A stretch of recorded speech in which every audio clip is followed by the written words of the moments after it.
पहला प्रश्न है, कौन सा अक्षांश रेखा भारत के मध्य से होकर गुजरता है? कौन सा लैटिट्यूड है,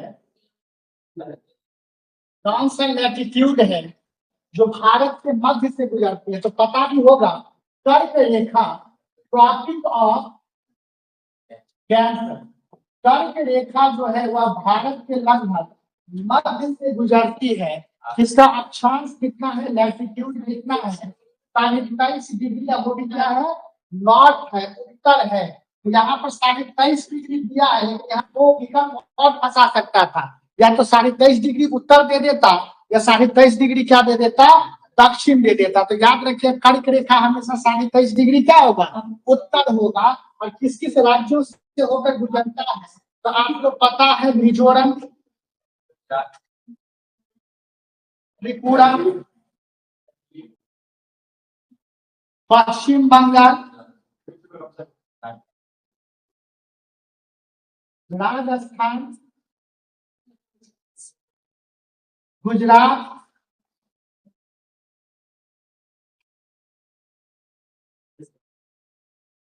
मध्य प्रदेश, छत्तीसगढ़, और क्या हो जाएगा, झारखंड। जिसमें से सबसे लंबा आपको मध्य प्रदेश में, सबसे अधिक लंबाई मध्य प्रदेश में, ये भी याद रखेंगे। सबसे अधिक लंबाई इसका कहाँ है, एमपी में है, मध्य प्रदेश में है। और सबसे कम लंबाई कहाँ है, राजस्थान में।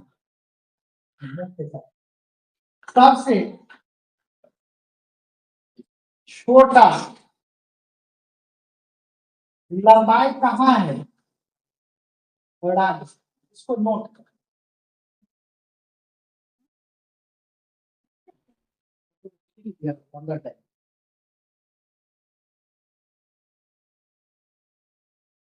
यहाँ 23.5 डिग्री उत्तर। सबका पीडीएफ निकाल के और उस पर लिखिए और उसको ही याद कीजिए। एग्जाम में आप देखिएगा, बहुत सारे क्वेश्चन यहाँ से मिल जाएंगे। नोट करते चलिए सभी।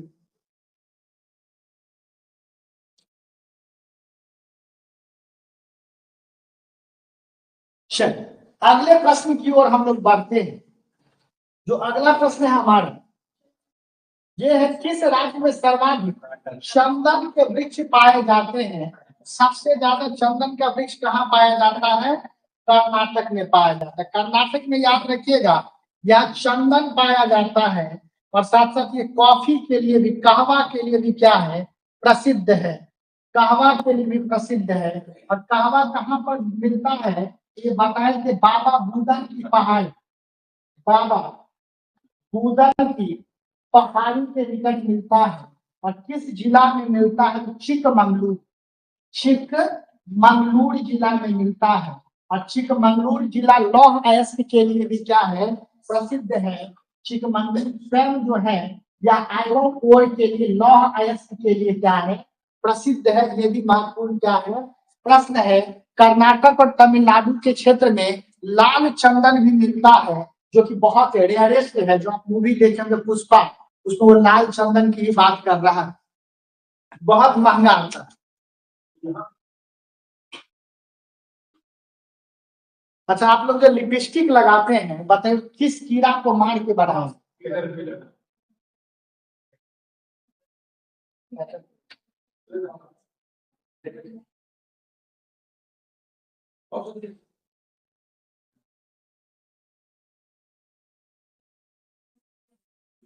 चलिए अगले प्रश्न की ओर बढ़ते हैं। अगला प्रश्न है, विश्व पर्यावरण दिवस कब मनाया जाता है? तो बच्चा को पता होगा, विश्व पर्यावरण दिवस 5 जून को मनाया जाता है। इस बार का थीम क्या है? करेंट अफेयर्स का क्वेश्चन है, विश्व पर्यावरण दिवस का इस बार का थीम क्या है?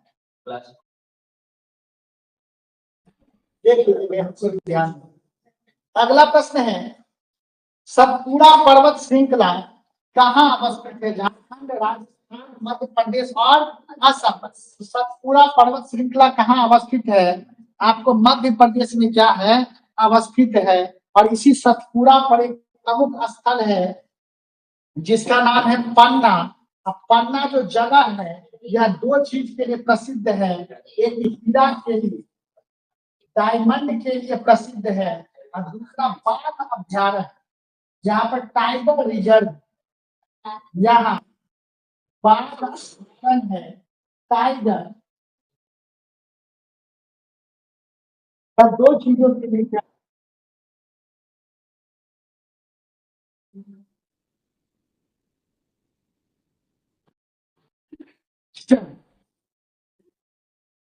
अगला प्रश्न है हमारा, अगला प्रश्न है महेंद्रगिरी चोटी स्थित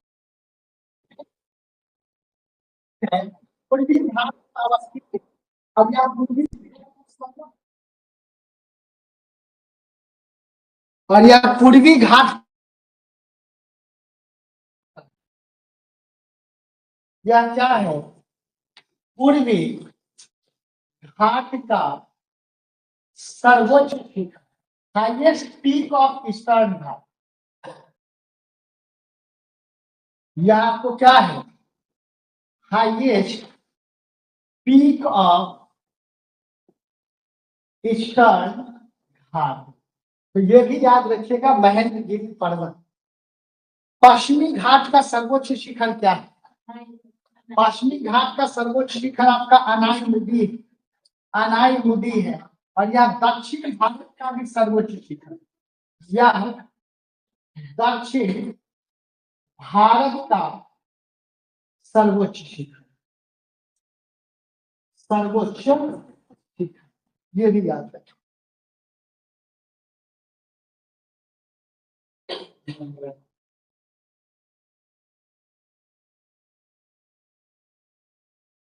चलिए अगले प्रश्न की ओर हम लोग बढ़ते हैं। अगला प्रश्न है हमारा कि दक्षिण भारत की सबसे ऊंची चोटी कौन है। अभी जस्ट बतलाए, अनाई मुदी जो है दक्षिण भारत की सर्वोच्च चोटी है, और दक्षिण भारत की दूसरी सर्वोच्च चोटी कौन है, तो दूसरा सर्वोच्च चोटी डोडा बेटा है, जो किस पर्वत पर है, नीलगिरी पर्वत पर क्या है, अवस्थित है।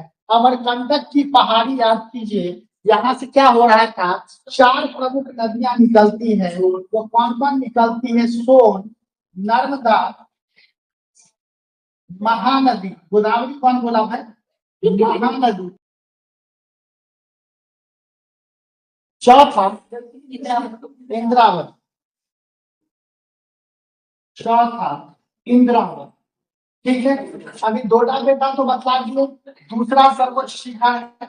महेंद्रगिरी के बारे में क्या जानते हैं, यह पूर्वी घाट का सर्वोच्च शिखर है, जो कहाँ पर अवस्थित है, तो यह उड़ीसा में क्या है, अवस्थित। सबका पीडीएफ आज ही निकाल लीजिएगा और सबका उस पर नोट करिएगा, पीडीएफ में नोट कीजिएगा और एक हैबिट बना लीजिए, बस में है, ट्रेन में है, बाथरूम में है, कहीं है, तो पीडीएफ लेके जाना है और वहां पर बैठ के पढ़ते रहना है।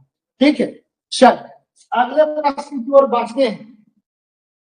अगला है भारत में सबसे कम आबादी वाला राज्य कौन है, तो भारत में सबसे कम आबादी वाला राज्य सिक्किम है। इसका एक और विशेषता है, यह भारत का प्रथम जैविक राज्य, भारत का प्रथम जैविक राज्य, first organic state of India.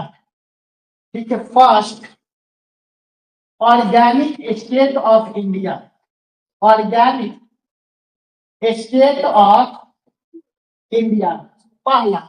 दूसरा क्या है, यहां से एक प्रमुख नदी निकलती है, प्रमुख नदी प्रवाहित करती है, उस नदी का नाम क्या है, तीस्ता है। पूछ देगा कि सिक्किम की प्रमुख नदी कौन सी है, तो क्या बोलिएगा, तीस्ता नदी है।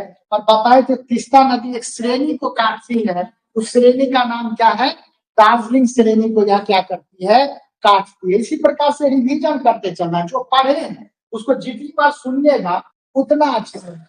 अगला है क्षेत्रफल की दृष्टि से भारत का सबसे छोटा राज्य कौन सा है, तो क्षेत्रफल की दृष्टि से देखें तो भारत का सबसे छोटा राज्य कौन होगा, गोवा। और क्षेत्रफल की दृष्टि से भारत का सबसे बड़ा राज्य कौन हो जाएगा, राजस्थान। जनसंख्या की दृष्टि से भारत का सबसे बड़ा राज्य उत्तर प्रदेश है।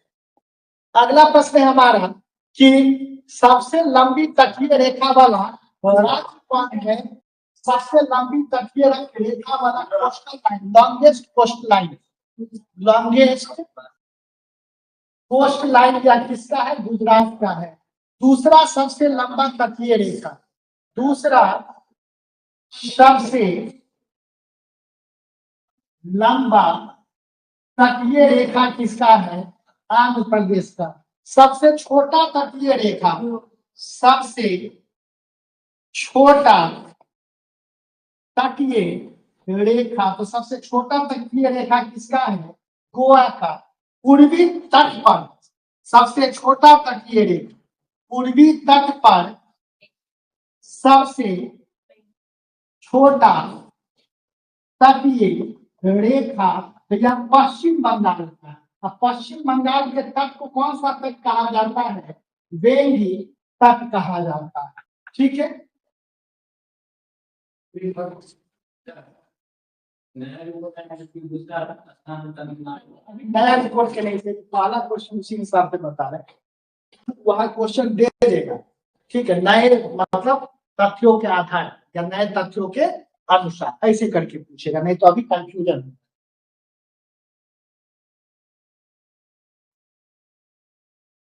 या वर्तमान ऐसे करके डाल।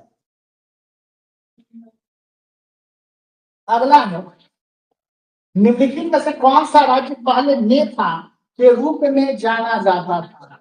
नेफा जो है इसका फुल फॉर्म क्या होता है? North east frontier agency, north east frontier agency. और यह पहले किसको कहा जाता था? तो यह अरुणाचल प्रदेश को कहा जाता था। सब के बारे में बता।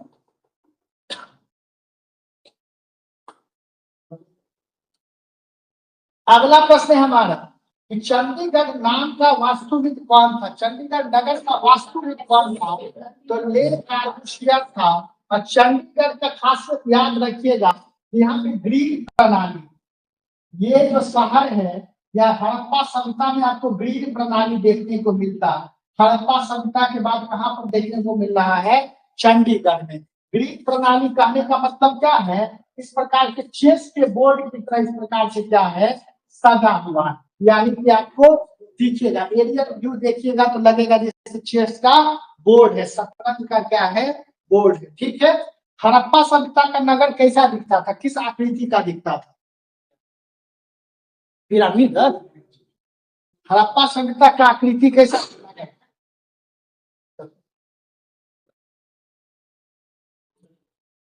ऊपर से देखने तो गुम्बद गुमा कैसे, सब भूल भाग गया। हड़प्पा सभ्यता का एरियल ऊपर से देखते थे कैसा दिखता? आप लोग भी जो ऑनलाइन में है जवाब देंगे भाई। देखिए हड़प्पा सभ्यता जो है वह त्रिभुजाकार था। हड़प्पा जो नगर है वो त्रिभुज की तरह ऊपर से क्या होता था? दिखता है। अगला प्रश्न है हमारा कि निम्नलिखित में से कौन सा राज्य समुद्री उत्पादों का सबसे बड़ा उत्पादक है? सबसे ज्यादा सी प्रोडक्ट जो है वो कहाँ पर मिलता है? गुजरात। एक चीज ज्योग्राफी में आप थोड़ा फिजिकल ज्योग्राफी से कनेक्ट कर रहे हैं कि महाद्वीप के किस भाग में सबसे ज्यादा समुद्री उत्पाद मिलता है? तो याद रखिएगा महाद्वीपीय मग्न तट, महाद्वीपीय मग्न तट जिसको कॉन्टिनेंटल शेल्फ कहते हैं। इसको हम लोग क्या कहते हैं? कॉन्टिनेंटल शेल्फ कहते हैं। महाद्वीपीय मग्न तट जो होता है वह पेट्रोलियम के लिए बहुत ज्यादा प्रसिद्ध होता है, सबसे ज्यादा पेट्रोलियम यही प्राप्त होता है। इसके साथ साथ जो सी प्रोडक्ट्स है, समुद्री उत्पाद है, ये भी यहाँ पर सबसे ज्यादा क्या किया जाता है? पाया जाता है। ठीक है, लेकिन आप सवाल बताइए ये महाद्वीपीय मग्न तट होता क्या है? कॉन्टिनेंटल शेल्फ होता क्या है? फिजिकल ज्योग्राफी का पढ़ाया हुआ ये चीज सर।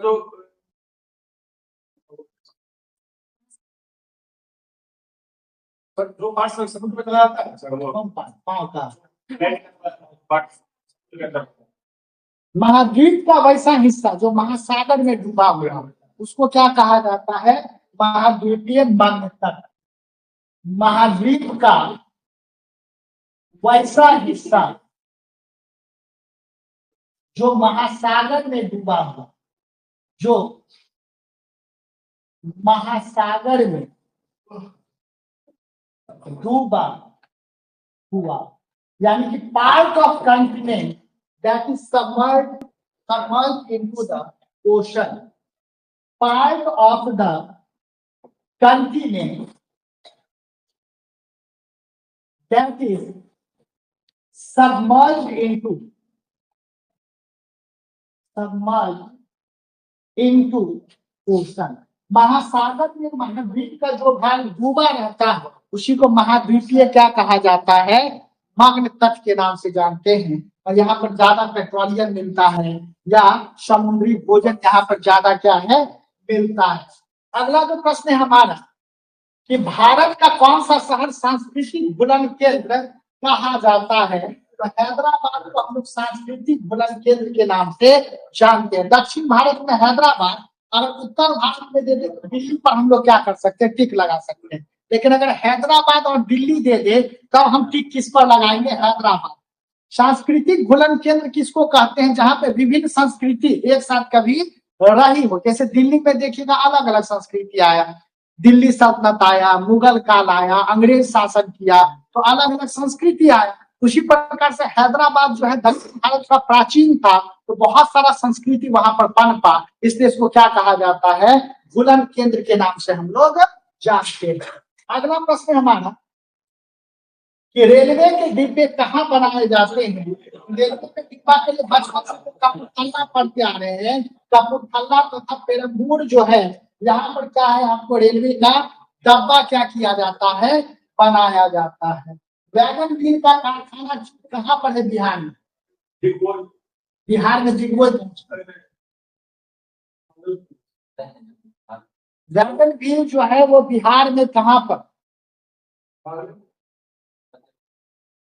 अगला प्रश्न है, अभिशुम्पा एक गर्म पानी का स्रोत है, उड़ीसा के किस जिले में? अंगुल, कालाहांडी या कोरापुट? तो ये कहाँ पर मौजूद है? कटक। या ऐसे भी सवाल दे देगा, अभिशुम्पा किस प्रकार का आपको झील है? तो क्या बोलिएगा? गर्म पानी का एक स्रोत है, ठीक है, स्ट्रीम ऑफ हॉट वाटर। जैसे राजगीर में जाइएगा, राजगीर में भी गर्म जल कुंड है और ठंडा जल कुंड है। उसी प्रकार से उड़ीसा के कटक में अनुसूपा जो है वह क्या है? गर्म जल क्या है? कुंड है। अगला प्रश्न है हमारा, यूरी पनबिजली परियोजना अवस्थित है? पता है, तुम्हें पहले भी पढ़ा है। यूरी पनबिजली परियोजना कहाँ पर अवस्थित है? जम्मू कश्मीर में क्या है? अवस्थित है। हाइड्रो इलेक्ट्रिसिटी यहाँ प्लांट है। जम्मू कश्मीर का प्रमुख नदी कौन कौन है? जम्मू कश्मीर में देखिएगा, श्रीनगर की अगर हम बात करें तो श्रीनगर किस नदी के किनारे अवस्थित है? श्रीनगर झेलम नदी के किनारे अवस्थित है। और झेलम नदी की एक प्रसिद्ध सहायक नदी कौन है? यह भी बताए हुए हैं, झेलम नदी की एक प्रसिद्ध सहायक नदी कौन है? किशन गंगा है। और झेलम नदी पर एक झील भी अवस्थित है, उस झील का नाम क्या है? वुलर झील। झेलम नदी पर वुलर झील भी क्या है? अवस्थित है। जिस प्रकार से लूनी नदी पर कौन सी झील अवस्थित है? सांभर झील अवस्थित है। इसी प्रकार से झेलम पर क्या चीज अवस्थित है? आपको वुलर झील अवस्थित है। किशन गंगा नदी पर एक परियोजना चलाया गया है, प्रसिद्ध नदी घाटी परियोजना चलाया गया है। उस परियोजना का नाम क्या है? किशन गंगा पर एक प्रसिद्ध परियोजना चलाया गया, काफी महत्वपूर्ण है, याद कीजिए आप लोग। उस परियोजना को क्या कहा जाता है? एकदम दिमाग लगाइए, दिमाग घुमाइए, बहुत महत्वपूर्ण प्रश्न है। किशन गंगा पर जो परियोजना चलाया जा रहा है उसका नाम है किशन गंगा परियोजना।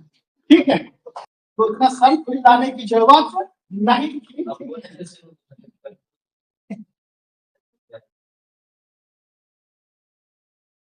जैसे मयूराक्षी नदी पर कौन सा परियोजना? मयूराक्षी परियोजना। मयूराक्षी किसकी सहायक नदी है?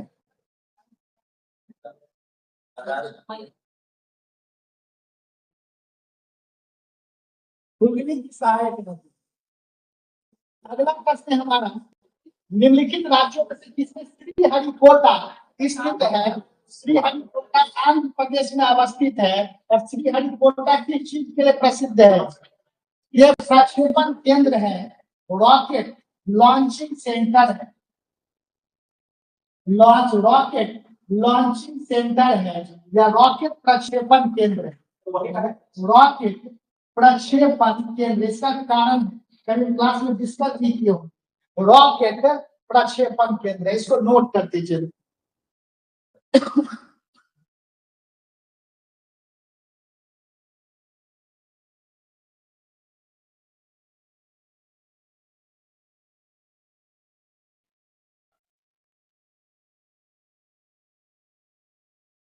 अगला प्रश्न है हमारा,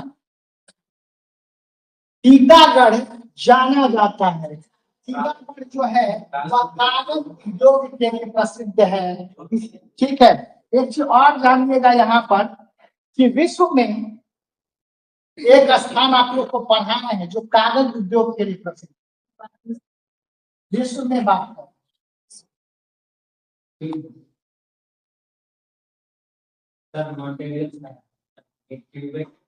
बहुत बढ़िया, क्यूबेक याद कीजिए, तो क्यूबेक यह भी आपका क्या है, कागज उद्योग के लिए प्रसिद्ध है, क्योंकि बताए कि हम मुलायम लकड़ी वाला वृक्ष मिलता है। बताए कि यहाँ पर मुलायम लकड़ी वाला वृक्ष मिलता है जिसका कोई मतलब क्या कहते हैं, इससे कागज ही बनाया जा सकता है, कोई आपको फर्नीचर नहीं बनाया जा सकता। ये सब पढ़ाए हैं। सीमेंट उद्योग बिहार में कहाँ पर?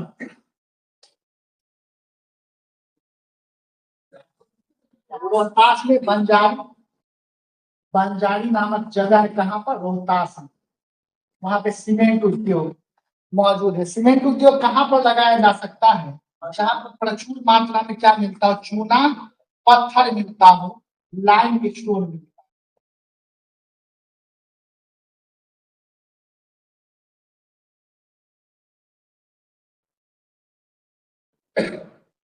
चलो अगले प्रश्न की ओर बढ़ते हैं। भारत में मीठे पानी की सबसे बड़ी झील कौन सी? डल झील, भूलर झील, चिल्का झील या सांभर झील? भूलर झील कहाँ पर है? जम्मू कश्मीर में। किस नदी पर है? झेलम नदी पर अवस्थित है। झेलम की सहायक नदी किशनगंगा। चिल्का झील कहाँ अवस्थित है? उड़ीसा में अवस्थित है। चिल्का झील एक प्रकार का क्या है? लैगून है। चिल्का झील एक प्रकार का क्या है? लैगून। लैगून किसको कहते हैं? वैसा झील जो समुद्र से जुड़ा हुआ, इसको क्या कहा जाता है? लैगून कहा जाता है। वैसा झील जो समुद्र से जुड़ा, समुद्र से जुड़ा हो, उसको क्या कहा जाता है? लैगून कहते हैं। सांभर झील ये कहाँ पर अवस्थित है? राजस्थान में। किस नदी पर अवस्थित है? लूनी नदी पर क्या है?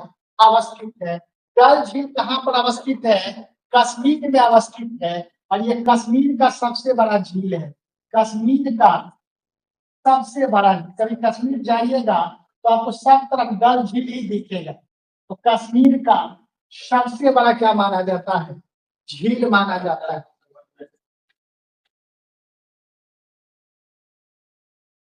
अच्छा, कौन सा ऐसा झील है जिसका निर्माण उल्का के गिरने से हुआ? उल्का पिंड के गिरने से हुआ।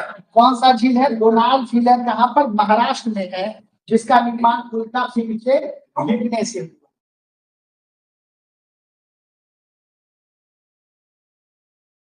चलिए अगले प्रश्न की ओर बढ़ते हैं।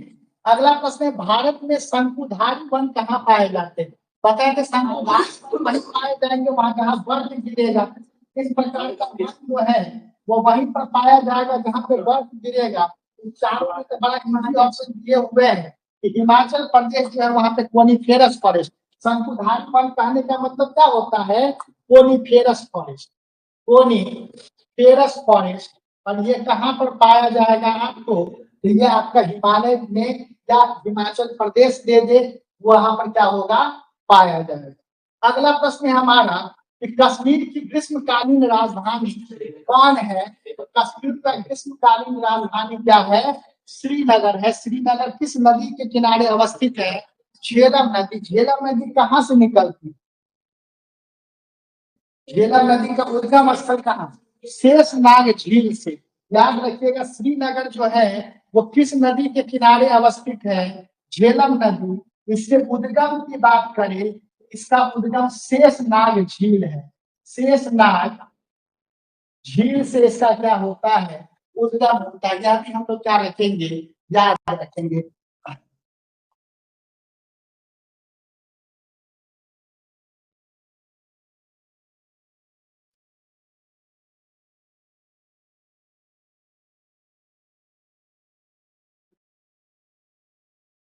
अगला प्रश्न है हमारा, नाथुला दर्रा किस राज्य में अवस्थित है? तो नाथुला दर्रा कहाँ अवस्थित है? सिक्किम में। सिक्किम का दो प्रमुख दर्रा है, एक तो नाथुला दर्रा और दूसरा का नाम क्या है? नाथुला दर्रा। दूसरे का नाम क्या है? जेलेपला। याद रखिएगा, नाथुला दर्रा और दूसरे का नाम है जेलेपला। उत्तराखंड का प्रमुख दर्रा कौन कौन है? उत्तराखंड का मानवला, नीतीला, खागाला, खागाला और लिपुले। ये सब आपको कहाँ का है? उत्तराखंड का है, जो भारत को हिमालय मतलब आपको मानसरोवर के लिए क्या करता है? जोड़ता है। मणिपुर का प्रमुख दर्रा बतलाइए। मणिपुर का प्रमुख दर्रा।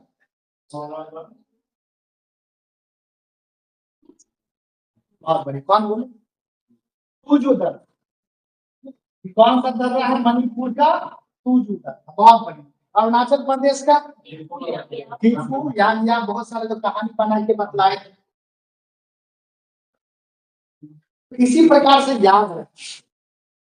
अगला प्रश्न है, विख्यात दिलवारा मंदिर कहाँ स्थित है? विख्यात दिलवारा मंदिर कहाँ अवस्थित है? राजस्थान में। राजस्थान में भी कहाँ पर अवस्थित है? माउंट आबू में। और दिलवारा मंदिर कैसा मंदिर है? ये जैन मंदिर। ये जैन मंदिर है। और किस स्टाइल में बनाया गया है? इस चंदेल स्टाइल में, चंदेल शैली में बनाया गया है।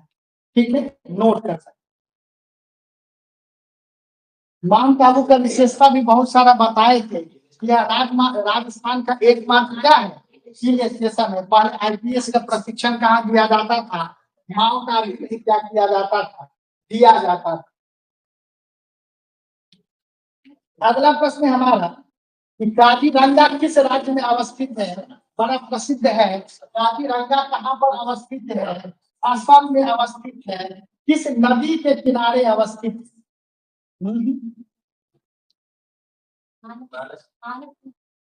मानस के करीब में मानस नेशनल पार्क।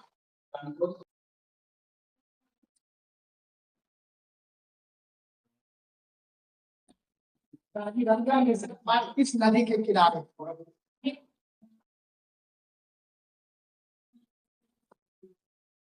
ठीक है, सोच के रखिएगा, पढ़ाया हुआ है। और ये काजीरंगा जो है एक सींग वाले गैंडा के लिए प्रसिद्ध। एक सींग वाले गैंडा के लिए क्या है? प्रसिद्ध है। ठीक है, ये भी याद रखिएगा। और असम में ही मानस नेशनल पार्क भी है। असम में मानस नेशनल पार्क भी है, जो किस नदी के किनारे अवस्थित है? मानस नदी के किनारे क्या है? अवस्थित है। क्या हो जाएगा? कानून। अगला प्रश्न हमारा, भारत में चंदन की लकड़ी के लिए प्रसिद्ध राज्य, तो अभी शुरू से ही देखे हैं, कर्नाटक जो है चंदन की लकड़ी के लिए क्या है? प्रसिद्ध है। निम्नलिखित में से कौन सा राज्य है जो गैर शंकु नॉन मलबरी रेशम उत्पादित करता है? नॉन मलबरी रेशम किस कहाँ पर उत्पादन किया जाता है? उड़ीसा में। बिहार में अगर बात करें रेशम का प्रसिद्ध उत्पादक जिला कौन सा है? तो भागलपुर। ठीक है, रेशम के उत्पादन के लिए प्रसिद्ध है। अगला प्रश्न है, भारत में खाद यानी कि फर्टिलाइजर का सर्वाधिक खपत किस राज्य में है? जिस राज्य में खेती सबसे ज्यादा होगी उस राज्य में खपत सबसे ज्यादा होगा। पंजाब में सबसे ज्यादा खाद का क्या है? खपत है। ठीक है। अगला प्रश्न, फॉरेस्ट रिसर्च इंस्टीट्यूट का मुख्यालय कहाँ है? तो फॉरेस्ट रिसर्च इंस्टीट्यूट का मुख्यालय कहाँ पर है? देहरादून में क्या है? फॉरेस्ट रिसर्च इंस्टीट्यूट का क्या है? मुख्यालय। अगला प्रश्न है, टीक एवं साल किस जंगल के प्रधान वृक्ष होते हैं? यह सब ट्रॉपिकल, ठीक है, यहाँ पे आई नहीं है, आर हो जाता है। यह क्या हो जाता है? सब ट्रॉपिकल मॉइस्ट डेसिडुअस पर, मॉइस्ट डेसिडुअस, यहाँ हमारा क्या हो जाएगा? कहने का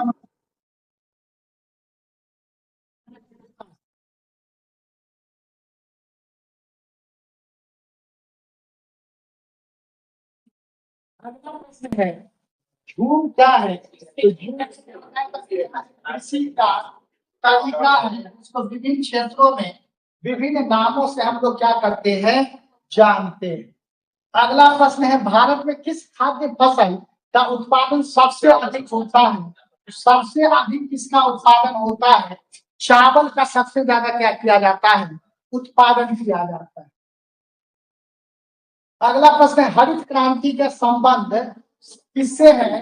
तो देखिएगा, अगर विश्व में बात करें तो नॉर्मन बॉर्लर, और भारत में बात करें तो क्या हो जाएगा? M S Swaminathan. अगर भारत में बात करें तो एम एस स्वामीनाथन। इसी प्रकार से श्वेत क्रांति का जनक किसको माना जाता है? व्हाइट रिवॉल्यूशन का श्वेत क्रांति का जनक किनको माना जाता है? वर्किंग कुरियन। श्वेत क्रांति का जनक किनको माना जाता है? वर्किंग कुरियन को श्वेत क्रांति का क्या माना जाता है? जनक माना जाता है। सुधा अमूल का देख चल।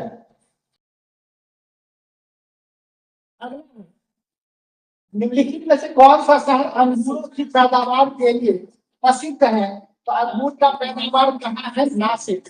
अंगूर का पैदावार किस प्रकार के मौसम में होता है?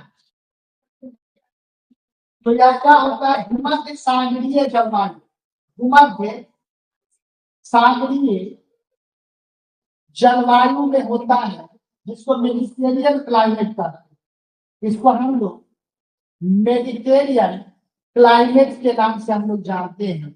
और अंगूर का जो खेती होता है, इसको हम लोग क्या कहते हैं? बीटी कल्चर के नाम से हम लोग जानते हैं।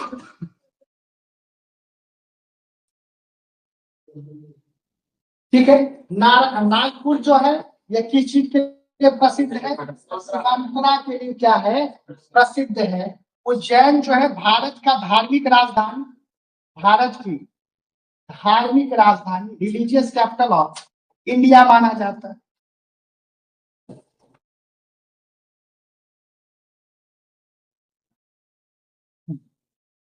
अगला है, रेशा फसलों में फाइबर क्रॉप जो रेशा देता है, उसमें कौन कौन आता है?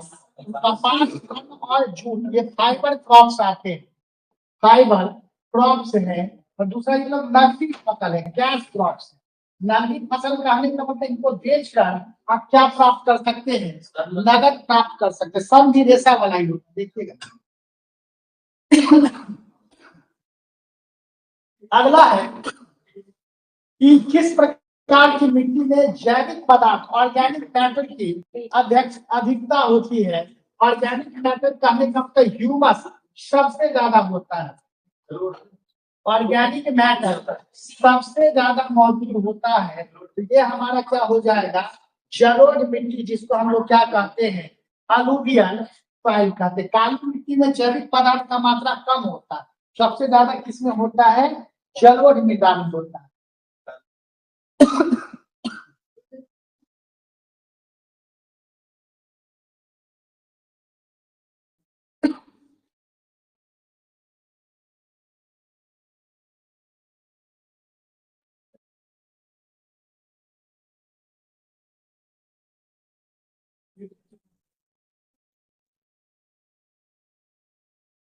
अगला है, प्रसिद्ध उंगली फाइव फिंगर लेग्स कहाँ स्थित है?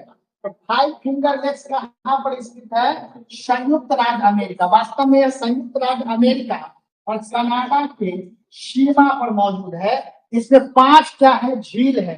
5 झील कौन कौन सा झील है? तो याद होगा सुपीरियर झील, सुपीरियर झील, दूसरा है ह्यूरॉन झील, तीसरा हमारा है मिशिगन झील, मिशिगन झील, चौथा हमारा है ईरी झील और पांचवा ओंटारियो। पांचवा हमारा क्या है? ओंटारियो है। इस पांचों झील में से एक झील पूरी तरह आपको कहाँ अवस्थित है? अमेरिका में अवस्थित है। बाद बाकी आपको अमेरिका और कनाडा के, गुड आफ्टरनून बाबू, अमेरिका और कनाडा के सीमा पर मौजूद है। तो हम बताए थे मिस कर गया मिशिगन, ये कनाडा और यूएसए के सीमा पे नहीं रह पाया, यह केवल कहाँ रहा? यूएसए के सीमा पे रहा। तो वह झील जो पूर्ण रूप से अमेरिका में है वह कौन है? यूएसए है। बाद बाकी कहाँ पर मौजूद है? यूएसए और कनाडा के सीमा पर। अगला प्रश्न है हमारा, किस पेड़ से हम क्यूनॉन प्राप्त करते हैं? तो सिंकोना के पेड़ से। और सिंकोना के किस भाग से प्राप्त करते हैं? तो सिंकोना के छाल से। सिंकोना के छाल से हम लोग क्या प्राप्त करते हैं? क्यूनॉन प्राप्त करते हैं। तो क्यूनॉन क्या है? मलेरिया का दवा, मलेरिया का दवा है।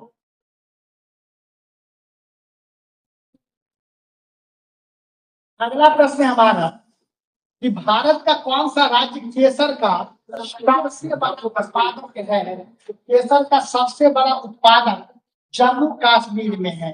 विश्व में सबसे बड़ा उत्पादक कौन? विश्व में सबसे बड़ा उत्पादक वर्ल्ड में पूछ रहा है। अब भारत में बात करें जम्मू कश्मीर, में बात करें तो हमारा नाम हो जाएगा, याद रखिएगा। जब बताए हुए थे आप, तो अगर भारत में बात करें तो जम्मू कश्मीर हजारों दफा क्वेश्चन पूछ चुका है। तब भारत की जगह आपको विश्व भी दे सकता है। विश्व में कहां पर है? यहाँ आपका ईरान है।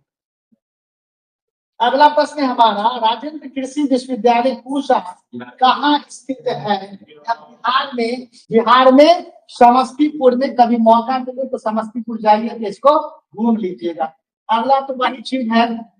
अगला, भारत के किस किस्म में कॉफी का उत्पादन किया जाता है? अराबिका। देखिएगा भारत में किस किस्म का कॉफी होता है? अराबिका है। और यह कहाँ से? बाबा बुदन लाए थे। बाबा बुदन लाए थे। कहाँ से लाए थे? अरब से। अपने दाढ़ी में छिपा के। याद रखिएगा बाबा बुदन एक सूफी संत थे जो कॉफी के बीज को अपने दाढ़ी में छुपा के कहा लाए थे? भारत लाए थे। और वही क्या चीज का कारण बना? कॉफी उत्पादन का कारण बना। अगला प्रश्न है, भारत में किस किस्म के कॉफी का उत्पादन किया जाता है? अराबिका।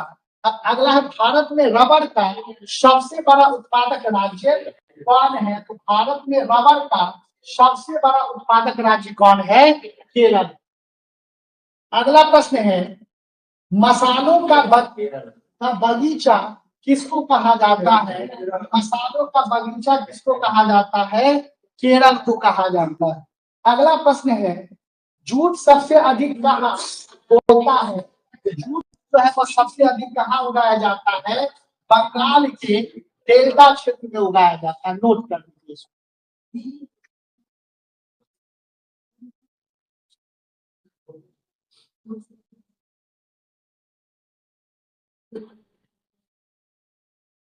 अगला प्रश्न है, निम्नलिखित कृषि कार्य प्रणालियों में से कौन एक पारिस्थितिक मित्र है, इकोलॉजी के लिए ज्यादा अच्छा है? और कार्बनिक खेती, ऑर्गेनिक फार्मिंग जो है ये क्या है? ज्यादा सही माना जाता है। ऑर्गेनिक फार्मिंग जो है वो ज्यादा क्या माना जाता है? सही माना। अगला है, भारत में गेहूं का सबसे बड़ा उत्पादक राज्य कौन है? तो हरियाणा, उत्तर प्रदेश, पंजाब और महाराष्ट्र। सबसे बड़ा उत्पादक कौन है? उत्तर प्रदेश है। अगला है, कपास की खेती के लिए किस प्रकार की मिट्टी की जरूरत होती है? तो किस प्रकार की मिट्टी की जरूरत होती है? काली। इसलिए इसको हम लोग काली कपासी मिट्टी भी कहते हैं। काली कपासी मिट्टी के नाम से भी जानते हैं, क्योंकि यह कपास का क्या है, ज्यादा पैदावार करता है। अगला है सिंधु गंगा के मैदान की नई जलोढ़ मिट्टी को किस नाम से जानते हैं? तो नई जलोढ़ मिट्टी को क्या कहा जाता है? खादर। और पुरानी जलोढ़ मिट्टी को क्या कहा जाता है? बांगर के नाम से हम लोग जानते हैं। अगला है कुफरी चमत्कार किस प्रकार की फसल है? तो यह कुफरी चमत्कार किसका है? आलू का यह क्या है? किस्म है। तो आज 50 पुस्तक रखते हैं, कल शेष हम देखेंगे। 51 ही है। भारत में काजू में मुख्य राज्य कौन सा है? तो काजू में कौन है? केरल है। 100 प्रश्न लगता है 50 ही किया है।